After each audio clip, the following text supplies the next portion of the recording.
Nunggu apa? Klarifikasi? Enggak. Muslim emang wajib mengucapkan selamat Natal. Tapi bohong. Orang yang tertipu dan paling tertipu, bodoh selagi lagi tertipu. Kalian menyangka akan adanya masa depan. Kalian menyangka masa depan yang kalian prediksi untuk kekhawatiran kepada diri kalian.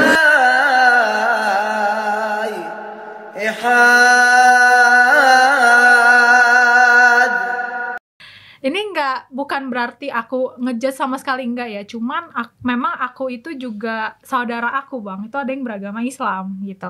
Dan memang tradisi di keluarga aku adalah kita tuh datengin keluarga-keluarga yang memang Muslim dan kita ngucapin selamat. Oke, assalamualaikum warahmatullahi wabarakatuh. Kembali lagi di Almandiki Reaction. Hari ini kita akan mereaction satu podcast dari Cokro TV, di mana diundangnya satu oknum Muslim, diundangnya satu oknum Kristen, untuk kemudian bertukar pikiran tentang Selamat Natal. Di mana di sini sebagai host yaitu Bung Adi Armando, saya akan menunjukkan ketidaksetujuannya di balik fatwa yang dikeluarkan Ustadz Hadi Hidayat atau yang tersebut Ustadz Abdul Somad, di balik melarangnya, ketidakmauannya kedua Ustadz kita, Ustadz Adi Hidayat dan Ustadz Abdul Somad, dalam mengucapkan Selamat Natal. Lalu kemudian beliau mungkin yang menggemporkan di ranah duta toleransi, kemudian mencoba memaparkan beberapa narasi yang seakan logik. Akan tetapi itu selalu bersifat subjektif, masih punya celah dan celih untuk kemudian dikritisi. Nah, hari ini dalam beberapa cuplikan video daripada podcastnya, kita akan coba kritisi, dan seakan narasinya dia menganggap dirinya paling tahu tentang Islam. Lalu kemudian bagaimana cara Islam menyikapi di balik polemik mengucapkan Selamat Natal ataupun tidak? Maka keputusan yang sebenarnya tentang Selamat Natal itu yaitu tentang wajibnya Muslim untuk mengucapkan Selamat Natal. Kalau kita Muslim, sekali lagi saya ulangi, wajibnya seorang Muslim untuk mengucapkan Selamat Natal kepada non-Muslim. Dengan satu syarat. Apa syaratnya?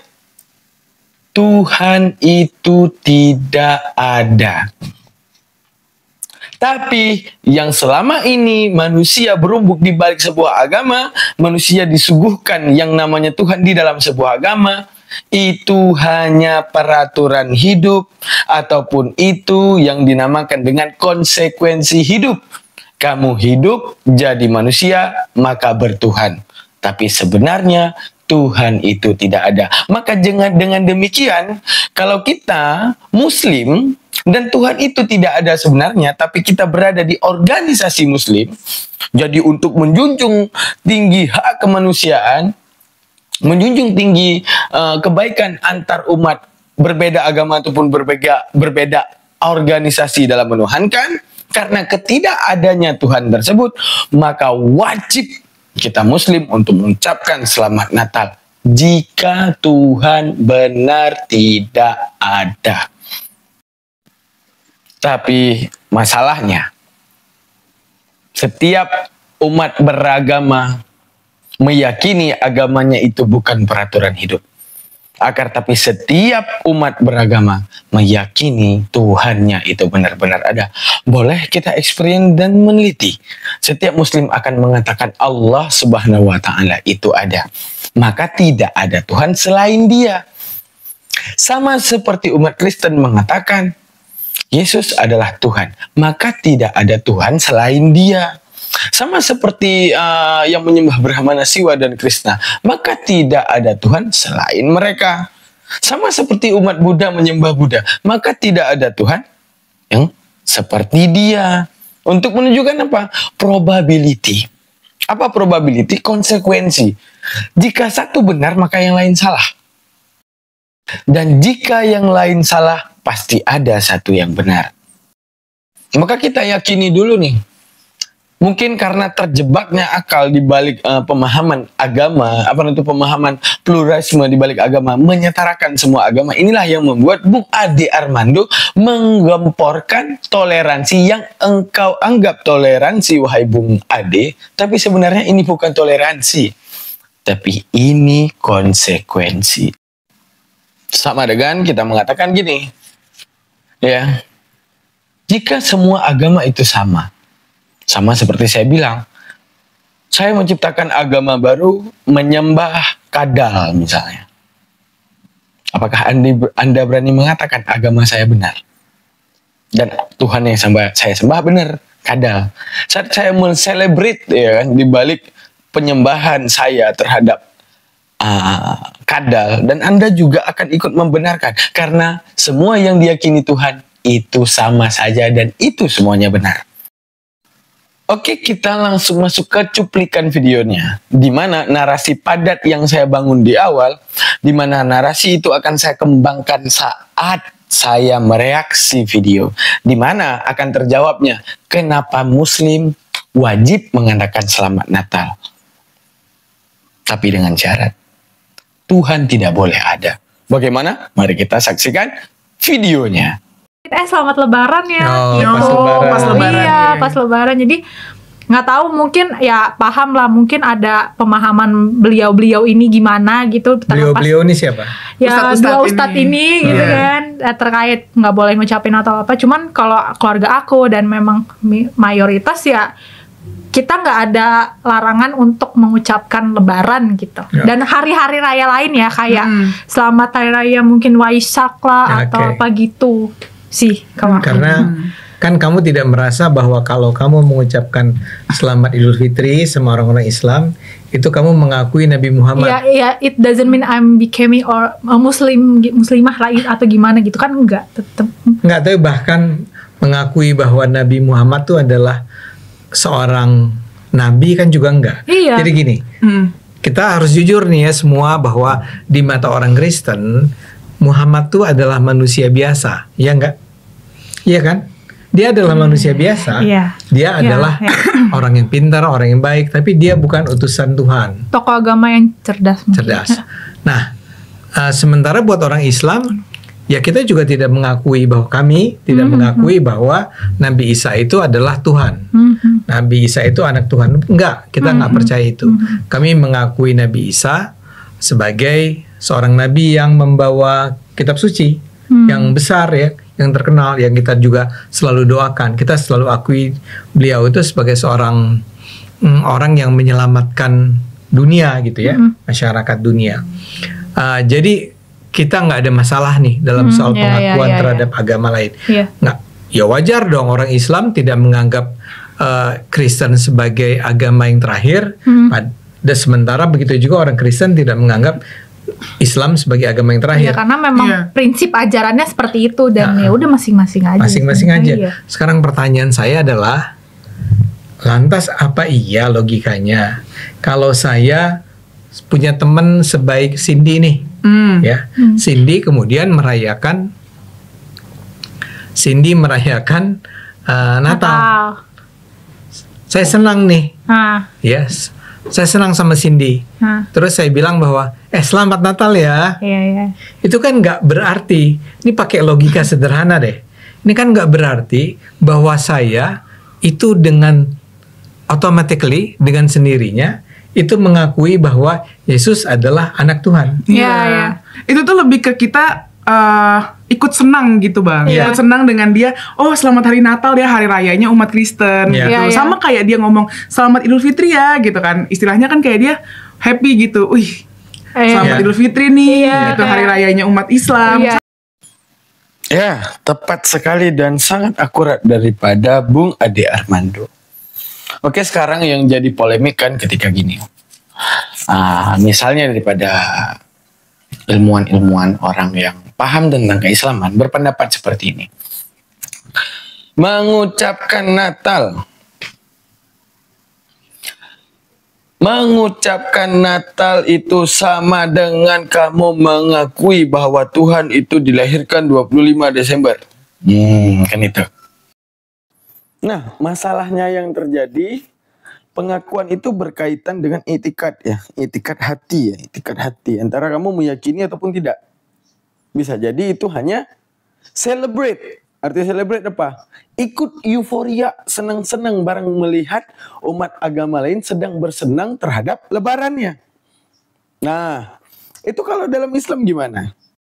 Seperti fatwa saya yang pertama, Islam wajib mengucapkan selamat Natal dengan syarat Tuhan itu tidak ada.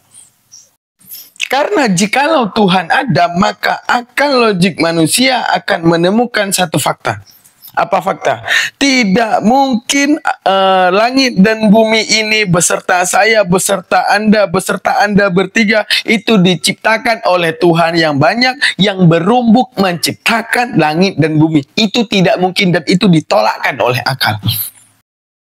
Maka jika semua agama itu benar, maka yang harus kita ambil kesimpulan, Tuhan itu tidak ada. Akan tetapi studi masa terdahulu menciptakan Tuhannya masing-masing yang kita konsumsi di tahun 2024, yang kemudian kita menuhankan dengan fakta sebenarnya Tuhan itu tidak ada. Maka wajib kita menjunjung tinggi hak kemanusiaan. Oh, kamu senang, kamu pilih organisasi mana? Oh, aku organisasi yang menuhankan Yesus. Oh, selamat ya ulang tahun ya, Christmas ya. Oh, selamat. Tuhan tidak ada. Nah, tapi masalahnya jika Tuhan itu ada. Sekarang kita experience. Semua agama akan menyatakan Tuhannya yang paling benar. Not probability. Tuhanku benar, maka Tuhan burung benar. Itu tidak ada. Karena gini, akal logik manusia akan menemukan Tuhan itu yang satu, bukan yang banyak. Karena jika banyak akan beradunya Sang Maha Kuasa, hingga kemudian apa? Si kuasa ini akan terbatasi oleh kuasa itu, dan kuasa itu akan terbatasi oleh kuasa ini, dan itu menolakkan tentang adanya Tuhan yang lebih daripada satu. Maka jika Tuhan ada satu, tapi agama ada banyak, sehingga dalam setiap keagamaan menyuguhkan Tuhan, dan Tuhannya, maka wajibnya akal berpikir mana yang kemudian benar Tuhan, mana yang kemudian dituhankan. Maka saat kita meneliti kata benar, maka jika satu benar, yang lain wajib salah. Saat saya mengatakan ini warna apa, ini warna hitam, maka dia bukan kuning, maka dia bukan biru, maka dia bukan oranye, maka dia bukan hijau. Ketika saya udah tasdik ataupun mengatakan ini hitam dan ini benar hitam. Sama juga jika kemudian Anda menganut sebuah agama mengatakan bahwa Yesus Tuhannya, maka Buddha bukan Tuhannya, maka Hindu bukan Tuhannya, maka Allah Subhanahu wa taala bukan Tuhannya, sama seperti kami. Ketika mengatakan Allah Subhanahu wa taala sebagai Tuhannya dengan segala esensi yang hadir kepadanya, dengan segala konsekuensi yang berada di dalam agamanya, maka wajibnya kami menjalani. Nah, kembali kepada yang tadi. Jika agama adalah peraturan hidup, maka wajibnya, ya apa yang lu yakini ya itu organisasi lu. Apa yang gua yakini ya ini organisasi gua. Oh, gua nih lagi selamatan. Oh, selamat ya. Gua lagi selamatan. Oh, selamat ya. Bisa kayak gitu. Kalau kita balik analoginya. Bung Ade Armando punya seorang kakek. Satu sosok itu seorang kakek, di mana kakek Bung Ade Armando itu yang Anda tahu adalah seseorang yang tajir, melintir dan dermawan, membangunkan banyak rumah-rumah ibadah, ya, membantu fakir miskin. Baik nggak? Baik. Oke, diajarkan secara tradisi bahwa kamu punya seorang kakek, bahwa kakek itu sangat baik, luar biasa, dan sangat luar biasa, pokoknya kayak gitulah. Diceritakan tentang semua kebaikan kakek tersebut. Namun setelah Ade Armando lahir, ketika Anda udah lahir, ternyata dia adalah seorang legenda yang diingat kemudian dituliskan oleh orang dengan narasi yang berbeda. Siapa kakek Ade Armando? Ada yang bilang dia pembegal karena mungkin punya unsur kebencian. Siapa kakek Ade Armando? Dia adalah lintah darat, rentenir. Oke. Dituliskan oleh orang lain. Dia itu koruptor. Maka daripada silsilah keluarga Adirmandu juga menulis dia orang baik, dia dermawan, dia bla bla bla bla bla. Oke. Ketika yang pertama, apakah bro, ketika ada satu sosok dengan narasi yang berbeda itu, apakah Bung Ade akan mengatakan semuanya benar? Ini benar semuanya ya, karena satu sosok diceritain berbeda-beda. Ya pokoknya satu sosok ya sama gitu. Yang ngatain kakek gua koruptor ya benar, yang ngatain kakek gua lintah darat ya benar juga, yang ngatain kakek gua tuh pencuri ya iya juga. Bisa kayak gitu. Untuk satu sosok dinarasikan berbeda maka sama. Itu namanya cacat logik. Maka sikap paling logik daripada Bro Ade Armando yaitu dengan apa? Membangun dan menghadapi segala konsekuensi jika Anda percaya bahwa kakek Anda orang yang baik dengan menentang segala diksi, dengan menentang segala premis yang mengatakan sebalik yang Anda pahami. Untuk mengatakan inilah yang paling benar. Terus kita balik tadi, bukan berarti kita mengucap selamat Natal, kita itu mengakui ketuhanan mereka. Oke, fine, kita balik ke contoh yang tadi. Ketika ada orang itu merayakan ya, karena dia koruptor besar misalnya kan, kematian kakeknya Bung Ade Armando ya, dirayakan sebagai hal yang besar. Karena apa? Akhirnya dia bisa mati di balik semua kejahatannya yang ditulis di dalam catatan sejarah tersebut tentang legenda kakek Anda. Orang buat selebrasi, apa dia bikin selebrasi gitu dengan kematian kakek Anda sebagai koruptor. Sikap Anda tidak mengakui bahwa benar apa sikap Anda, selamat ya, Anda telah merayakan hari matinya kakek saya. Seperti itu. Seperti itu. Kan Anda tidak mengakui itu kakek Anda sebagai koruptor. Tapi ketika mereka celebrate dan berbahagia di balik matinya kakek Anda yang difitnah sebagai koruptor, Anda celebrate. Wuhu, gua ikut, selamat ya. Wih, kalian buat apa? Opor ayam. Keren. Karena apa? Kakek gua mati, keren kalian. Nggak gitu, men. Mungkin gua bilang tuh logik mainnya. Dan mungkin antum minta dalil ya. Oke. Allah katakan di dalam Al-Baqarah Al-Maidah ayat 772. Laqad kafara alladhina qalu inna Allah huwal masih ibnu Maryam wa qala al-masih ya bani Israil a'budullahu rabbi wa rabbukum innahu man yushrik billahi faqad harrama Allahu alayhi al-jannah wa ma'wahun nar wa ma lidh-dhalimin min ansar. Dikatakan di dalam firman Allah, kitab yang Bung Ade pegang itu laqad kafara alladzi, sungguh telah kafirlah mereka itu, qalu yang mengatakan mereka itu, innallaha huwal masih, bahwa sesungguhnya Tuhan itu adalah Al-Masih ibni Maryam. Wa qala al-Masih ya bani Israil a'budullahu rabbi wa rabbukum innahu man yusyrik billah. Apa yang dikatakan oleh Isa putra Maryam kepada mereka, ya Bani Israel, wahai golongan-golongan Bani Israel, a'budullah, sembahlah Allah, Rabbi wa Rabbukum, ini Tuhanmu dan ini Tuhanku, sembahlah dia. Mereka katakan tuh, Isa putra Maryam Tuhan. Allah katakan tuh, yang mengakui Isa putra Maryam Tuhan, laqad kafara. Dengan konsekuensi jadi kafir. Apa itu kafir? Keluar dari Islam. Sama seperti mereka. Namun apa yang dikatakan oleh Nabi Isa sendiri? Nabi Isa sendiri memperingati mereka. Ya, kata Nabi Isa, qalu ya Bani Israil abudullah, sembahlah Allah, Rabbi wa Rabbukum, ini Tuhanku dan ini Tuhanmu. Sama dengan Lukas 4 ayat 8. Sama dengan Yohanes 20:17. Apa yang kemudian dikatakan di dalam Yohanes 20 ayat 17, kita baca. Kata Yesus kepadanya, janganlah engkau memegang aku sebab aku belum pergi kepada Bapa. Tetapi pergilah kepada saudara-saudaraku dan katakanlah kepada mereka bahwa sekarang aku akan pergi kepada Bapakku dan Bapamu, kepada Allahku dan Allahmu. Kita tidak boleh menerka kitab orang lain, akan tapi lebih kurangnya penjelasan gereja seperti ini, di mana kata Allah adalah bukan proper name, tapi generic name menjadi gelar daripada sesembahan.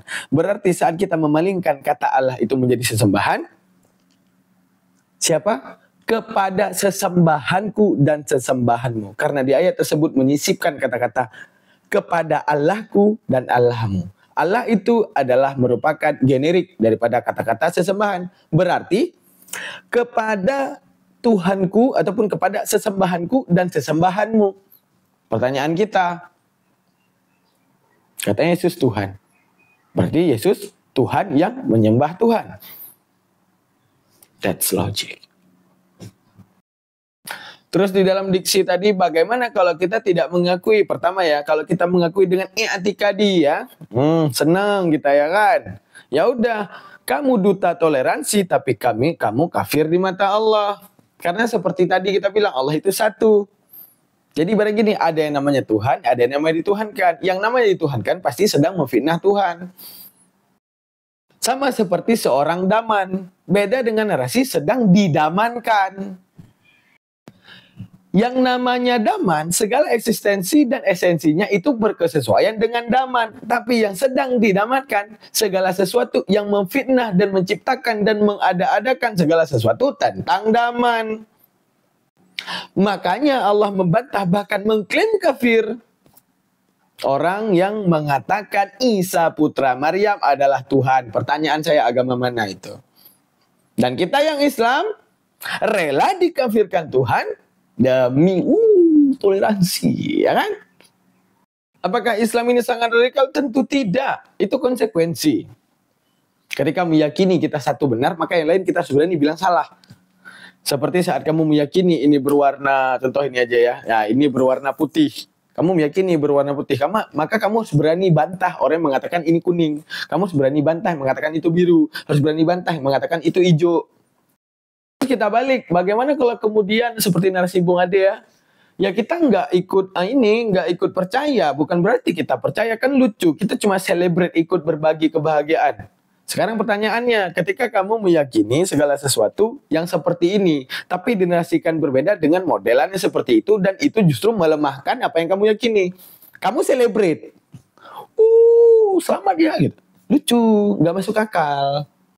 Sama seperti saya meyakini ibu Anda adalah orang baik, akan tapi di luar saya meyakini ibu Anda sebagai orang buruk. Mereka merayakan, celebrate.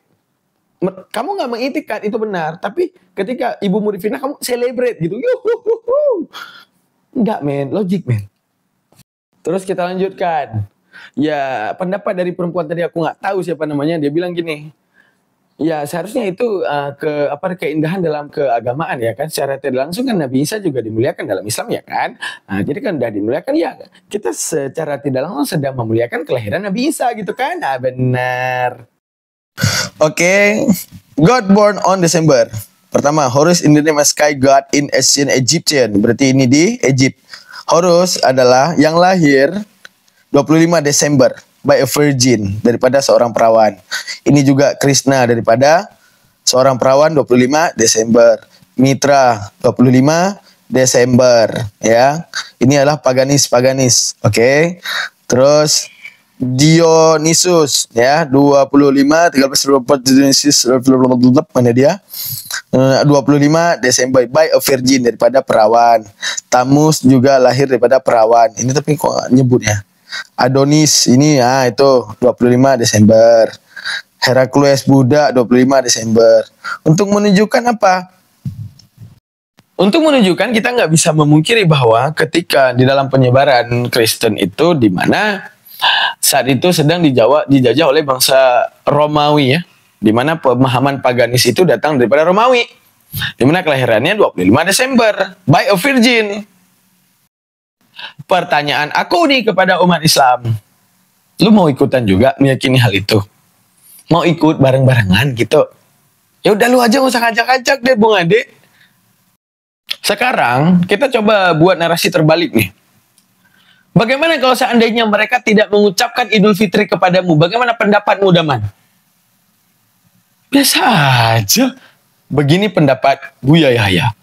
Yang kedua, apa hukum mengucapkan selamat Natal? Sekarang kita pakai istilah toleransi, boleh, karena sudah berlaku di Indonesia. Toleransi itu bagaimana? Toleransi itu jangan paksa orang lain untuk ngikuti kamu. Itulah toleransi. Kita harus paham makna toleransi sedikit. Jadi gara-gara salah memaknai toleransi, salah dalam penerapannya dan salah fatwa. Contoh begini. Toleransi itu begini, kalau Anda itu acara Hari Raya Idul Fitri, rame-rame, Anda jangan paksa karyawan Anda yang Nasrani untuk mengucapkan selamat Hari Raya atau memberikan bingkisan. Kan begitu mestinya. Itu toleransi. Seperti pengajian begini ini, orang Nasrani tidak wajib, ya enggak?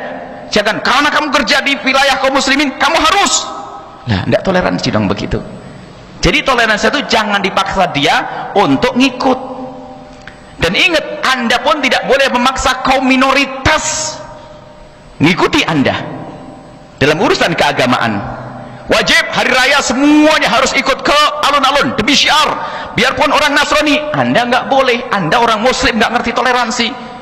Biarpun Anda jadi kepala kuunya, gubernur yang Muslim, pokoknya karena sebagai seorang gubernur Muslim, maka sekarang setiap hari raya Idul Adha semuanya harus ke alun-alun biar syiar. Nggak boleh Anda memaksa.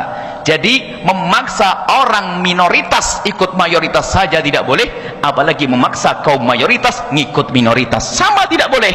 Nah sekarang sama Anda tidak perlu kecewa jika Anda punya tetangga yang Nasrani, kemudian Anda mengadakan perayaan Maulid Nabi, lalu dia tidak mengucapkan selamat. Anda tidak boleh paksa dia. Jangan lalu berkata, dasar kamu tetangga tidak toleransi, saya maulidan, saya acara nggak mau datang.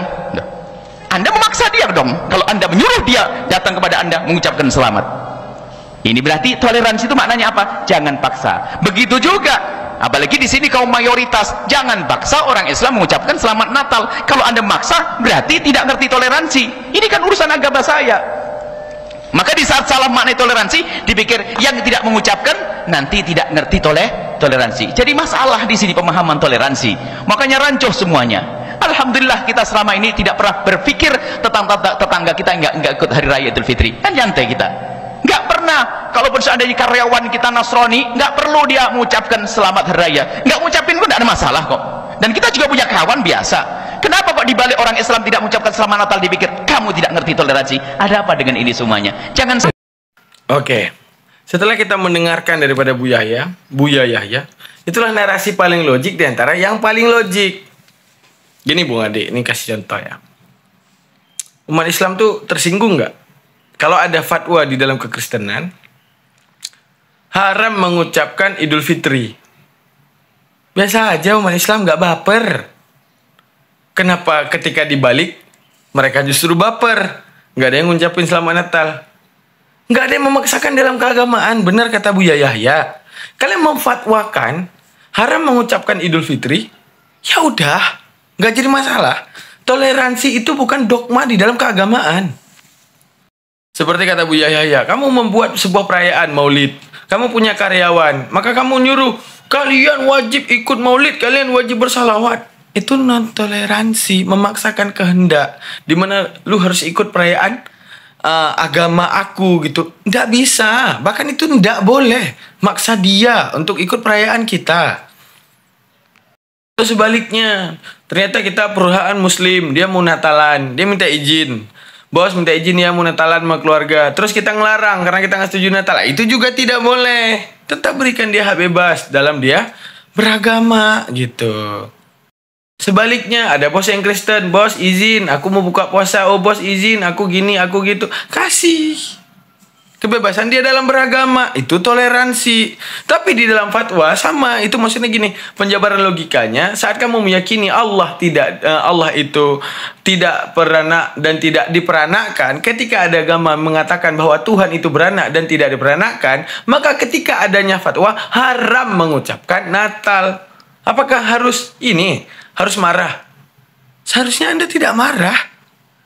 Karena probability tadi jika satu benar yang lain salah. Maka jika satu dikatakan benar, maka yang lain ditolakkan. Maka keluarlah fatwa. Seperti Anda mengatakan apa? Apa namanya itu Islam, Lebaran atau merayakan Maulid. Ya, ada seorang Maulid itu apa? Ada seorang nabi dari kalangan Arab yang mendustakan ketuhanan Yesus. Yang tidak mengakui Yesus sebagai Tuhan. Yang menggempar-gemporkan di dalam Al-Qur'annya tentang Yesus bukan Tuhan. Dan telah mengkafirkan orang-orang yang mengatakan Yesus Tuhan. Antum datang, weh Maulidan ya, weh selamat Maulid ya. Artinya apa? Selamat merayakan Nabi yang lahir untuk apa namanya itu mendustakan ketuhanan Tuhannya aku gitu. Itu tidak logik, men. Apakah salah di dalam fatwa gereja? Kita, misalnya kalian gini berfatwa, tidak ada Rasul di luar Bani Israel. Itu pemahaman gereja kalian. Dan akan jadi nabi palsu kalau seandainya di luar Bani Israel. Kalian memfatwakan itu. Maka ketika adanya Maulidan, misalnya kalian mengatakan apa? Haram mengucapkan selamat Maulid. Boleh nggak? Boleh. Masalahnya kami ndak baper. Kenapa kalian harus baper? Soal keagamaan masing-masing, bro. Soal toleransi, lu sakit gua bantu, gua sakit tolong bantu gua. Lu mau ngopi ngajak gua. Kita ngopi, kita cerita tentang masa depan, tidak tentang keagamaan. Sebenarnya tentang baper aja, teman-teman. Semua ini tentang baper aja. Misalnya umat Hindu menciptakan, misalnya Yahudi ini. Lu tahu nggak di dalam Midrash dan Talmud, secara keagamaan Midrash dan Talmud mengatakan Yesus anak zina. Bunda Maria itu sebagai penzina. Kalian ketika mereka misalnya mendogma hal itu ke gereja, harus ke sinagog mereka, apakah kalian harus marah? Enggak, itu pemahaman mereka. Jadi soal keagamaan itu harga mati, men. Toleransi itu tentang kebaikan manusiawi. Di mana lu berbeda keyakinan dengan gua, apakah gua harus buat buruk? Tidak, gua harus berbuat baik. Bahkan dalam Islam itu kewajiban. Jika tetanggamu Nasrani, dia kelaparan, maka wajib kasih makan dia. Oke, salam toleransi. Jadi bedain ya, mana toleransi, mana telur asin. Udahlah, bye. Assalamualaikum.